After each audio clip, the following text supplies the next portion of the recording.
নমস্কার, astro SM Bangla চ্যানেলের মাধ্যমে আমাদের সমস্ত দর্শকদের জানাই আন্তরিক শুভেচ্ছা এই নতুন বছরের। আজকে আমরা আলোচনা করব 2024 সাল কর্কট রাশির ক্ষেত্রে কি কি ফল নিয়ে আসছে, কি কি ভালো জিনিস ঘটতে চলেছে কর্কট রাশির জীবনে এবং কোন কোন উপাচার করলে এই রাশির জাতক জাতিকারা ভালো ফল পাবে এই সমস্ত। 2024 সালের মূল অঙ্ক হচ্ছে 8, যেটা হচ্ছে শনির সংখ্যা। বর্তমানে কর্কট রাশির ঢাইয়া চলছে। ঢাইয়া চললে মানসিক অশান্তি, অবসাদ এগুলো থাকবেই। অতএব কর্কট রাশির জীবনে কিন্তু 2024 সালে মানসিক অশান্তি অবশ্যই থাকবে, এটা কিন্তু মনে রাখতে হবে। 2024 সাল কর্কট রাশির গ্রহের অবস্থান হচ্ছে তৃতীয় ঘরে কেতু অবস্থান করছে, যেটা কন্যা রাশি। পঞ্চম ঘরে বুধ শুক্র অবস্থান করছে। ষষ্ঠ ঘরে সূর্য মঙ্গল, অষ্টম ঘরে শনিদেব, নবম ঘরে রাহুদেব এবং দশম ঘরে গুরুদেব অবস্থান করছে মঙ্গলের রাশি মেষ রাশিতে অশ্বিনী নক্ষত্রে। কর্কট রাশির ক্ষেত্রে আমরা যে বার্ষিক রাশিফল প্রকাশ করছি সেটা কিন্তু আমাদের একটা প্রচেষ্টা মাত্র। তবে মনে রাখবেন, এর ফলাফল জাতকের জন্মকুষ্ঠির গ্রহের অবস্থান এবং গ্রহের দশার উপরই নির্ভর করবে। কর্কট রাশির অধিপতি হচ্ছেন স্বয়ং চন্দ্রদেব। কর্কট রাশির জাতক জাতিকারা খুব সংবেদনশীল হয়, একটুতেই ইমোশনাল হয়ে যায়। সামনে থাকা ব্যক্তির কাছ থেকে যেরকম সত্য জিনিসটা শুনতে পছন্দ করে, সেরকম কিন্তু আবার সত্য কথাটাও বলে। এরা যদি নিজের মনকে কন্ট্রোল করতে পারে তাহলে কিন্তু এরা অনেক দূর এগিয়ে যায়। আজকে আমরা যে বার্ষিক রাশিফল প্রকাশ করছি তাতে কিন্তু আমরা মেন কয়েকটি গ্রহ নিয়েই আলোচনা করব, যেমন কেতু, রাহু, শনিদেব এবং গুরুদেব। কারণ সূর্যদেব রাশি পরিবর্তন করে মাসে একবার, মঙ্গলদেব 45 দিনে রাশি পরিবর্তন করে, বুধ রাশি পরিবর্তন করে 21-22 দিনে, শুক্রদেব রাশি পরিবর্তন করে 27 দিনে, আর চন্দ্রদেব রাশি পরিবর্তন করে 2.5 দিনের মাথায়। তো মেন কয়েকটা গ্রহ নিয়েই আজকে আমরা আলোচনা করব।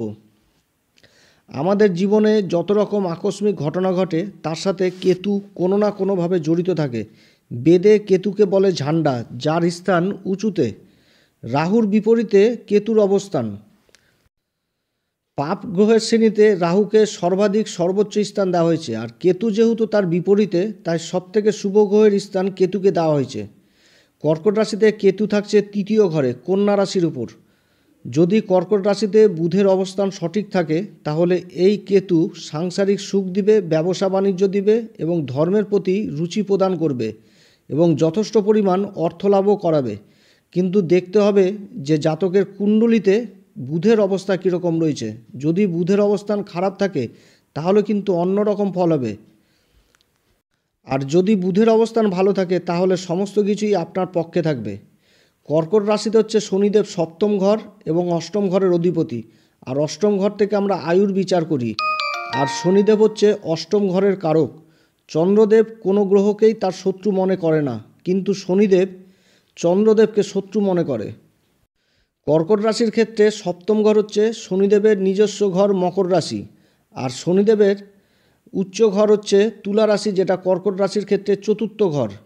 তো বহু জ্ঞানী লোকের মতে শনিদেব কিন্তু কর্কট রাশিতে শশ নামক পঞ্চ মহাপুরুষ যোগ যেরকম তৈরি করে, আবার সেরকম কিন্তু এই কর্কট রাশিতে শনিদেবকে তথস্থ হিসাবে দেখা হয়, না ভালো না খারাপ, যেরকম পরিস্থিতি সেরকম শনিদেব তার রেজাল্ট দেয়। কিন্তু 2024 সালে শনিদেব তার নিজের ঘরে বসে রয়েছেন অষ্টম ঘরে কুম্ভ রাশিতে শতবিশা নক্ষত্রে। কুম্ভ রাশিতে বসে শনিদেব সবার প্রথম জাতকের আয়ু বৃদ্ধি তো অবশ্যই করাবে এবং তার তৃতীয় দৃষ্টি পড়বে কর্মের ঘরে। কিন্তু সেখানটাতে বসে রয়েছেন স্বয়ং গুরুদেব নিজের মিত্র রাশি মেষ রাশিতে বলবান অবস্থায়। তো আপনি কর্মক্ষেত্রে প্রচণ্ড স্ট্রাগল যেরকম করবেন, ফলও কিন্তু সেরকমই ভালো পাবেন। মে মাসের পরে যখন গুরুদেব রাশি পরিবর্তন করে এগিয়ে যাবে সামনের লাভের ঘরে, তখন শনিদেব কর্মক্ষেত্রে প্রচণ্ড সংঘর্ষ করাবে এবং আপনি যথাযথ লাভও পাবেন। শনিদেবের সপ্তম দৃষ্টি পড়ছে দ্বিতীয় ঘরে, যার জন্য জাতকের ভাষা কিন্তু কর্কশ হবে। তাই বলবো যে সংযতভাবে আত্মীয় স্বজনদের সাথে কথা বলবেন কিংবা মেলামেশা করবেন। আত্মীয় স্বজনদের সাথে সম্পর্ক যথেষ্ট ভালোই থাকবে, কারণ একসাথে গুরুরও দৃষ্টি পড়ছে দ্বিতীয় ঘরে। অতএব দেবগুরুর দৃষ্টি মে মাস পর্যন্ত থাকবে, তারপরে কিন্তু আবার গুরুদেব রাশি পরিবর্তন করবে। শনিদেবের দশম দৃষ্টি পড়ছে পঞ্চম ঘরে, আবার যেখানে রাহুরও দৃষ্টি পড়ছে। অতএব গর্ভবতী মারা একটু সাবধানে থাকবেন। সন্তান নিয়ে চিন্তাভাবনা একটু বেশি বাড়বে, সন্তানের পড়াশোনাতে মন বসবে না, কিন্তু যারা উচ্চশিক্ষার সাথে জড়িত আছেন তারা কিন্তু আবার সফল হবেন। শনিদেব যেহেতু অষ্টম ঘরে বসেছেন, তাই কর্কট রাশির জাতক জাতিকাদের আধ্যাত্মিক জগতের সাথে কিন্তু একটু ভালো আকর্ষণ বাড়বে। কর্কট রাশিতে এবার রাহুদেবের অবস্থান হচ্ছে মীন রাশি, যেটা হচ্ছে নবম ঘর। কোনো পাপ গ্রহ যদি ভাগ্যের ঘরে বসে তো শাস্ত্র বলে সেটা কিন্তু ভাগ্যবর্ধকই হয়। অতএব রাহুর অবস্থানে কর্কট রাশি কিন্তু ভাগ্যের যথারীতি সাপোর্ট ভালো পাবে। এই 2024 সালে কোনো কাজ আপনার জন্য থেমে থাকবে না। রাহুর দৃষ্টি পড়ছে আপনার ব্যক্তিত্বের উপরে, আপনার ব্যক্তিত্বও খুব সুন্দর করাবে। রাহুর দৃষ্টি আবার পড়ছে আপনার পরাক্রম ঘরে, আপনার পুরুষত্ব যথেষ্ট বৃদ্ধি পাবে। একদিকে শনি যেরকম খুব সংঘর্ষ করাবে কর্মক্ষেত্রে, আবার আপনার পুরুষার্থ বাড়বে রাহুর দৃষ্টিতে তৃতীয় ঘরে পড়ার জন্য। অপরদিকে গুরুদেব কর্মঘরে বসে রয়েছেন, তাই কর্কট রাশির জাতকরা যেন তেন প্রকারে কর্মের দ্বারা অর্থ উপার্জন অবশ্যই করতে পারবে। রাহুর দৃষ্টি আবার পঞ্চম ঘরে পড়ছে। পঞ্চম ঘরে রাহুর দৃষ্টি পড়লে জাতককে কিন্তু তীক্ষ্ণ বুদ্ধি দেয়, কিন্তু যারা প্রাথমিক পর্যায়ে পড়াশোনা করছে তাদের পড়াশোনাতে আবার প্রচণ্ড বাধা দেয়, উচ্চশিক্ষাতে সফল করায়। তাই প্রত্যেক মাতা পিতাকে বলবো সন্তানের পড়াশোনার ব্যাপারে একটু নজর দিবেন। সবথেকে বড় কথা হলো কর্কট রাশিতে গুরুদেব ভাগ্যের ঘরের অধিপতি হয়ে এবার কর্মের ঘরে বসে রয়েছেন, কিন্তু মে মাস পর্যন্ত কর্মের ঘরে থাকবে, যেটা হচ্ছে গুরুদেবের মিত্র রাশি, মঙ্গলের রাশি মেষ রাশি, এবং বসেছেন আবার গুরুদেব অশ্বিনী নক্ষত্রে, কেতুর নক্ষত্রে অবস্থান করছে এই 2024 সালে কর্মের ঘরে। অতএব এই 2024 সালে কর্মের ঘরে অনেক ধরনেরই কর্মের যোগাযোগ কর্কট রাশির জন্য অপেক্ষা করছে। তবে গুরুদেব কিন্তু এখানে মে মাস পর্যন্তই থাকবে, তারপরে মে মাসের পরে আবার চলে যাবে একাদশ ঘরে, লাভের ঘরে চলে যাবে, যেখানটাতে বিশ্বরাশি রয়েছে। মোট কথা 2024 সালে কর্কট রাশির অর্থলাভ অবশ্যই হবে। বর্তমানে গুরুদেবের দৃষ্টি পড়ছে দ্বিতীয় ঘরে এবং সপ্তম ঘরে, যেটা হচ্ছে চতুর্থ ঘর, এবং নবম দৃষ্টি পড়ছে ষষ্ঠ ঘরে। রোগ রিপু ঋণের থেকে গুরুদেব কিন্তু যথেষ্ট কর্কট রাশির জাতক জাতিকাদের সাহায্য করবে। কর্মের ঘরে বসে গুরুদেব দৃষ্টি দিচ্ছেন তার দিকবলি ঘর চতুর্থ ঘরে। অতএব কর্কট রাশির জাতক জাতিকারা যারা জায়গা জমি নিয়ে কাজ করেন তারা কিন্তু এবার লাভের মুখ অবশ্যই দেখবেন। সুখের জিনিস ক্রয় অবশ্যই করতে পারবেন।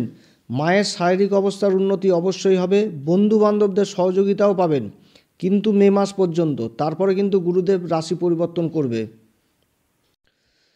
এবার বলবো কর্কট রাশির জাতক জাতিকারা কোন কোন উপাচার করলে তারা আরও ভালো ফল পাবে।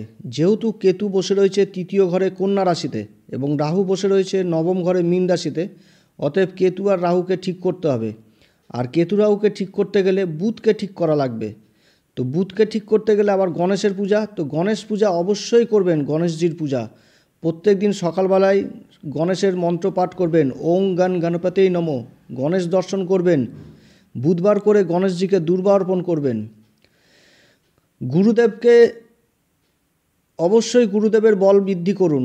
গুরুদেবের যারা এখনও পর্যন্ত দীক্ষা নেয়নি কর্কট রাশির জাতক জাতিকাদের বলবো তারা যেন অবশ্যই গুরুদেবের দীক্ষা নেয়। হলুদের গিট সঙ্গে যেন অবশ্যই রাখে। কেশরের তিলক ব্যবহার করতে পারলে খুব ভালো হয়। কর্কট রাশির ক্ষেত্রে নবমপতি হলেন গুরুদেব। গুরুদেব সঠিক হলেই কর্কট রাশির যথেষ্ট ভালো হবে। মন্দিরের পূজারীদের অবশ্যই দান দক্ষিণা করুন, পিপল গাছের সেবা করুন, বৃক্ষরোপণ করুন, মানে যে বৃক্ষ ফল দেয় ফলওয়ালা বৃক্ষরোপণ করুন, তাহলে গুরুদেব কিন্তু ভালো হয়। সর্বশেষ আরেকটি উপায়ের কথা বলবো, সেটা হচ্ছে যেহেতু কর্কট রাশির বর্তমানে ঢাইয়া চলছে, মানসিক অশান্তি তো অবশ্যই থাকবে কর্কট রাশির। তার জন্য আমি একটা উপাচার বলবো, সেটা হচ্ছে নিজের ছায়া দান করুন। প্রত্যেক শনিবার দিন একটি মাটির সরাতে সরষার তেল ঢেলে সেই সরষার তেলের মধ্যে নিজের ছায়া দেখুন, নিজের মুখকে দেখুন, এবং সেই তেলটি নিয়ে যেয়ে শনি মন্দিরে দান করুন। কোনো গরিব দুঃখী যদি পান তাদেরকে দান করুন। এই ছায়া দান করলে শনির যে পীড়া, সেই পীড়া থেকে আপনারা অবশ্যই ভালো থাকবেন। অতএব প্রিয় দর্শক বন্ধুরা, যদি আমার এই পরামর্শ তোমাদের কাছে সত্যি কার্যকরী মনে হয় তাহলে আমার এই চ্যানেলটিকে অবশ্যই সাবস্ক্রাইব করবেন এবং পাশে থাকা বেল আইকনটি প্রেস করবেন, যাতে আমাদের সমস্ত রকম ভিডিও আপনাদের কাছে সহজে পৌঁছায়। নমস্কার, ধন্যবাদ।